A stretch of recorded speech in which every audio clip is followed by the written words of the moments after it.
What's up? It's your girl Yana, and I'm back with another video. So I asked you guys on Instagram a few weeks ago, do y'all want me to drop the story time of the time I was molested? And y'all said yeah, so that's what we're about to get into.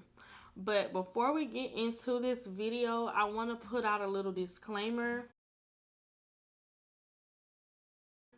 This video is not to bash anyone because it happened years ago.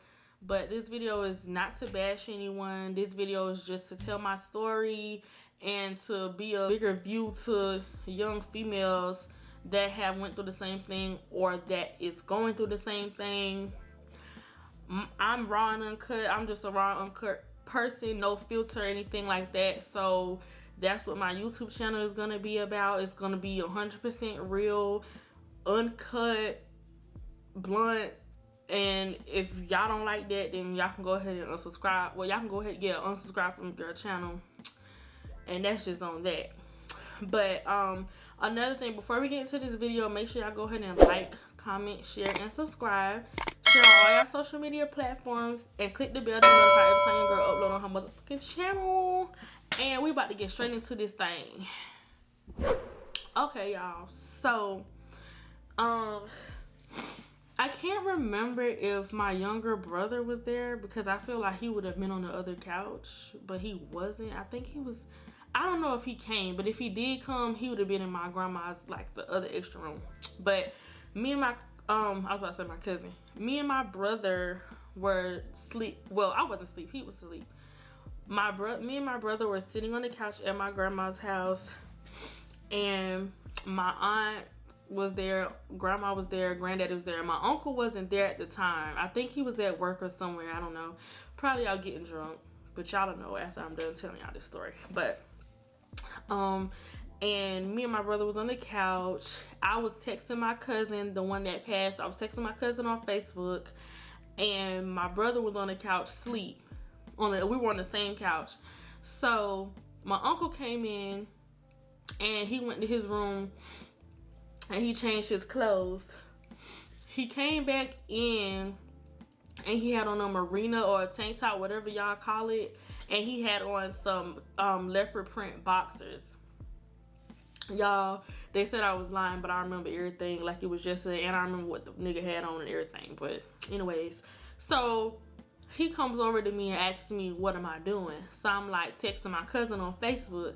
He's like, oh, so you being grown. Y'all texting about grown-up things. Mind you, we're like 11, 12, 13. Ain't nobody texting about nothing nasty. Ain't nobody texting nothing about that. And that's my cousin. Like, that's one of my closest. Like, don't do that. So then he just stood over there, like, next to me for a few seconds. And he starts, like, touching on my nipple. He's doing, like, this movement on my nipple. So after that, he put my hand on his penis, like not outside of the pants or anything, but on his penis, and he was hard.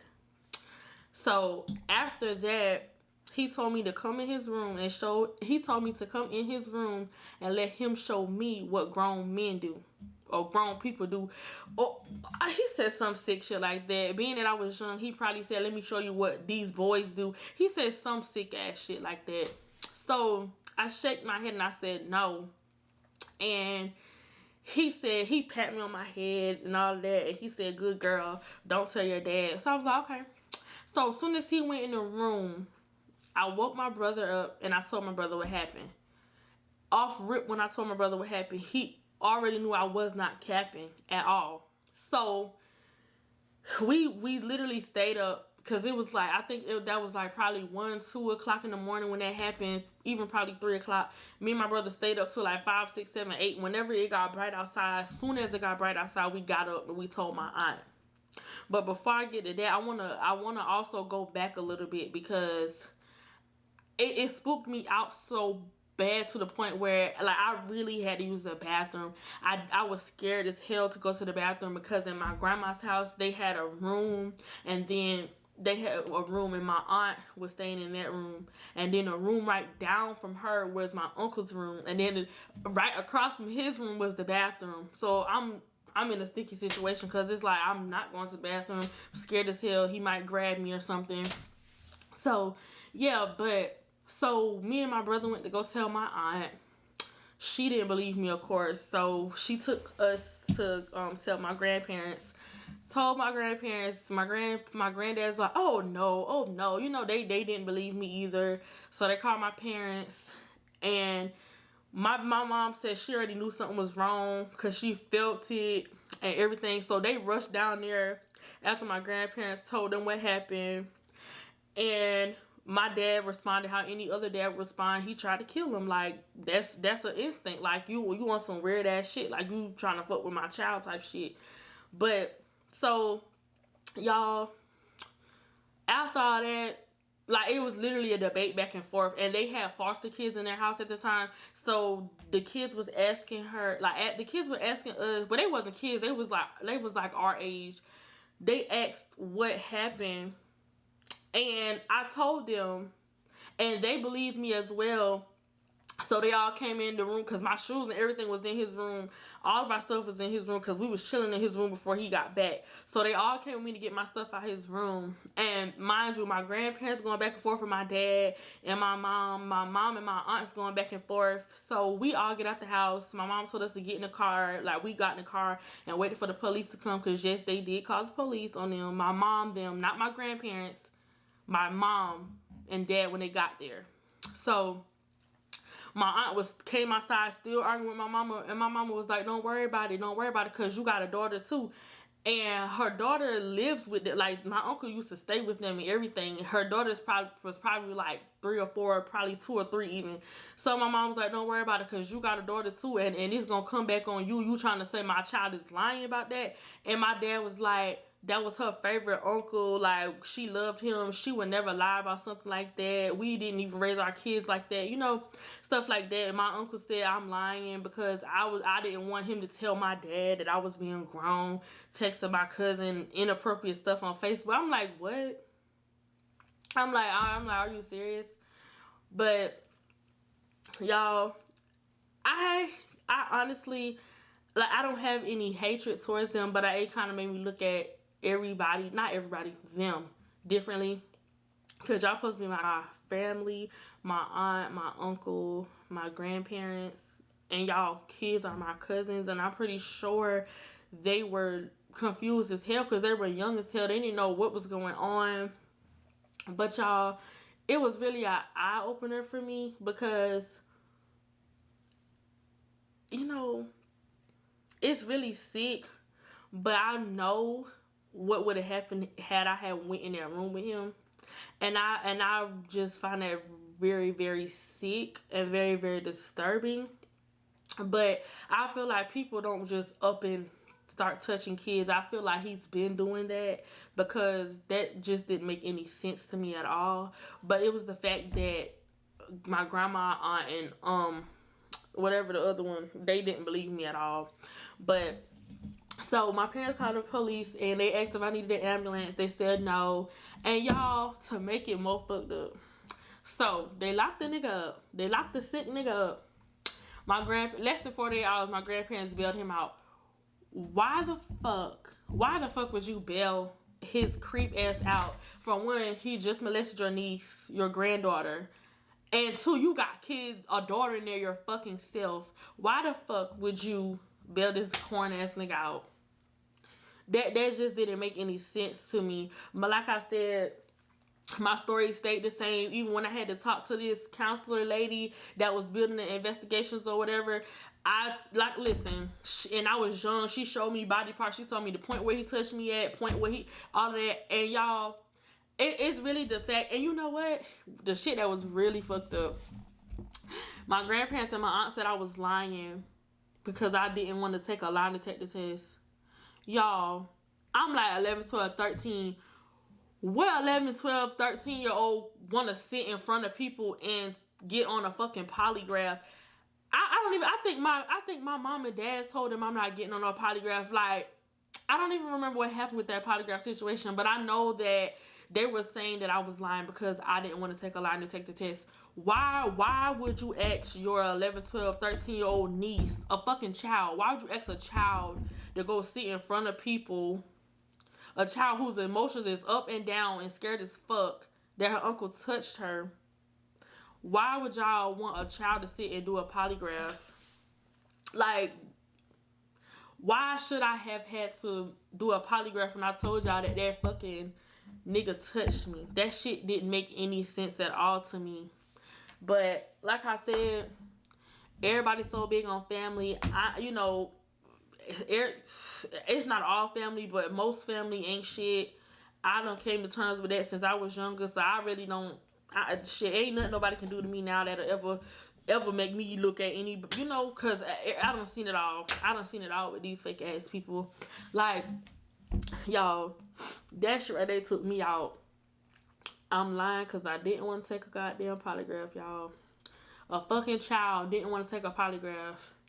Bitch, why the fuck y'all didn't tell him to take one? Why the fuck y'all didn't say he was lying cause he wouldn't take one? Like, why y'all putting it all on the child? But like I said, that's the end of that story. But I just want to touch some bases with some stuff because I know y'all might have some questions. So, okay, so basically, they bailed him out, and I haven't talked to them in months, I think.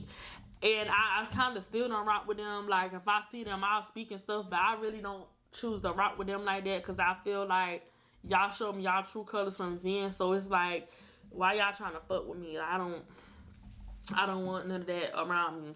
But like I said, it's no way he just got drunk and said, let me touch my niece. So I feel like he's been doing that. But, I just feel like they was kind of entertaining it because y'all pressed saying I was lying because I don't want to take a polygraph. Y'all didn't tell him to take one, for one. For two, y'all went and bailed the cluck ass nigga out when I told y'all he fucking touched me. Like, why would y'all do that? And it's crazy because literally, like, probably a few weeks, months later, they kicked him out. Why y'all kicked him out? Why did y'all kick him out? That shit didn't make sense to me. But, yeah, y'all. But I don't really talk to them like that. I don't really associate with them like that.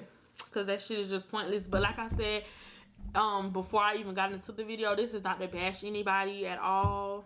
It's not to speak on nobody's character or anything like that. I was just telling my story because that's what y'all wanted to see. And who am I to not give y'all what y'all want to see? But honestly, I was going to make the video regardless whether y'all wanted to see it or not. Because, like I said, I want people to look up to me. And I want people to be able to know that you're not the only one going through it or have went through it.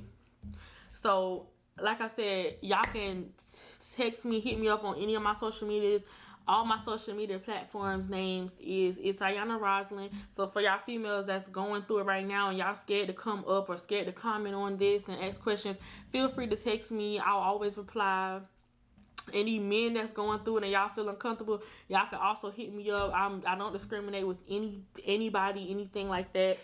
So if y'all, if y'all don't want to comment under here, then please feel free to text me. And y'all, make this video be the reason why you want to tell your story. Make this video be the reason why your mama kicked that ain't shit nigga out, or vice versa. Don't let these people do this to y'all. Don't allow people to do that to y'all, because we as kids should be able to be kids. We shouldn't have to worry about nobody touching us. Family, friends of family, family of friends, whatever. We should not have to go through allowing people to touch us and for us to be quiet because we don't think anybody's going to believe us. Now, you do got fucked up people in this world that will not believe you. They'll believe a grown-ass nigga of you. But let God handle that. Let God handle that. Let God handle that shit. Because that shit is ridiculous.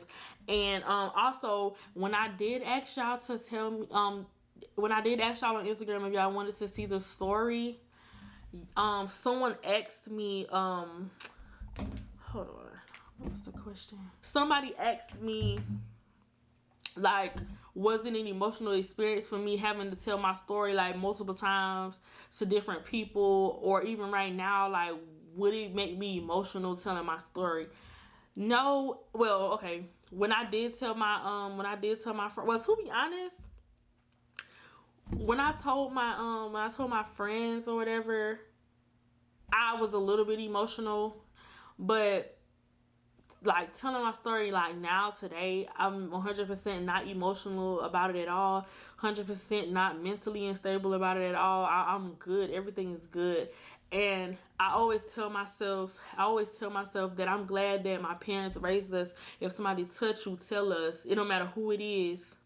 If somebody say something out of the way to you, tell us, no matter who it is. I'm glad that they enforced that inside of our heads, because I feel like had I had went in that room with him, he was off rip gonna rape me.